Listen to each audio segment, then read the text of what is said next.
ബഷീറാ ഒളിച്ചു നോക്കുന്നത്? അല്ല, പാത്രം കരുന്ന്, അരിയിടുന്നു, അലക്കുന്നു, കറിക്ക് മുറിച്ചിരുന്നു. അല്ല, ഇതല്ല പെണ്ണുങ്ങൾ ചെയ്താൽ മതി എന്നല്ലേ ഞാൻ ആദ്യം പറയുന്നത്. അല്ല, എനിക്ക് ബി.പി അല്ലേ? ഭാര്യയുടെ പേടി.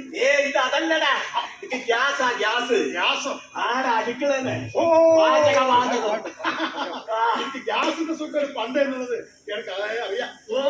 ഇത് അതല്ലടാ, പിന്നെ ഗ്യാസാണ് പാചകമാകുന്നത്. ഓ, നമ്മളെ കുറ്റി ഗ്യാസ്. അതെ, ആ കുറ്റിയാണ് എന്റെ ജീവിതം എങ്ങനെ കട്ടപ്പൊക്കെയാക്കിയത്. അതെങ്ങനെയാ? അല്ല, ഇപ്പൊ ഈ ഗ്യാസ് കൊടുക്കാൻ ഒരു 1000 ഉറുപ്പ്യ വേണ്ടേ? ഇല്ലേ, എനിക്കിതില്ലാത്തോണ്ട് ഞാനെന്തിനാക്കി. അതിനപ്പം കുടുംബ ജീവിതോ സംതൃപ്തമാവാൻ വേണ്ടിട്ടാ. ആദ്യം സംതൃപ്ത കുടുംബ ജീവിതത്തിന് ഒരു ഗ്യാസ് കുറ്റിന്റെ വില വളരെ വളരെ വലുതാണെന്ന് എനിക്കിപ്പഴാ വിഷയം മനസ്സിലായത്.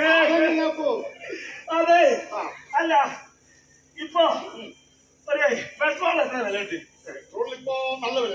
കേന്ദ്ര അധികാരത്തില് വന്നപ്പോ പെട്രോളിന് ഇത്തിരി വില പറഞ്ഞത് വളരെ കുറവ്. ഇപ്പൊ എത്ര വിലയുണ്ട്? കുറയുണ്ട്.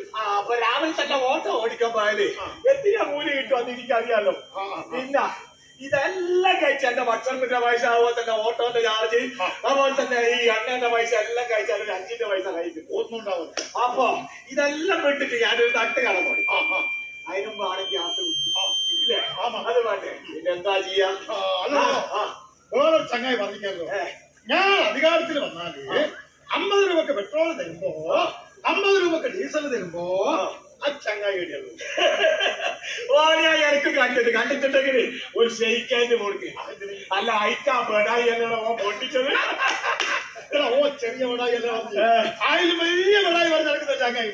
ഗ്യാരണ്ടി ഗ്യാരണ്ടി ഗ്യാരണ്ടി ഗ്യാരണ്ടി പോലെ ഗ്യാരണ്ടി ഉണ്ട്. ആയിരിക്കൊക്കെ അറിയാം, ഓഫീസർമാർക്കും അമ്പാരിമാർക്കും പിന്നെ കോർപ്പറേറ്റുകൾക്കും. അപ്പൊ പാവപ്പെട്ടവർക്ക് തൊഴിലുറപ്പാർക്കും ഒന്നുമില്ല. അല്ല, ഇങ്ങനത്തെ രാവിലെ തന്നെ ഇങ്ങോട്ട് വന്ന് ഞാൻ രാവിലെ തന്നെ വന്ന് ഒറ്റ ചവിട്ടാൻ എനിക്ക് ഓർമ്മയില്ല. നമ്മളെ യു.പി.കാരൻ ദിനേശ് ബാബുവിന്റെ പോരേന്റെ കോൺക്രീറ്റ് അതൊക്കെ മറന്നു കേട്ടോ. എന്നാൽ അതുപോലെ നല്ല ഭവിഷ്യത് ഓൻ അന്യദേശത്ത് വന്നിട്ട് ഇവിടെ കുറച്ച് സ്ഥലവും വാങ്ങി പിന്നെ ഒരു വീടും ഒക്കെ നോക്കുന്നു.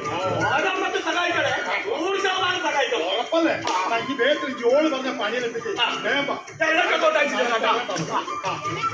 ഓ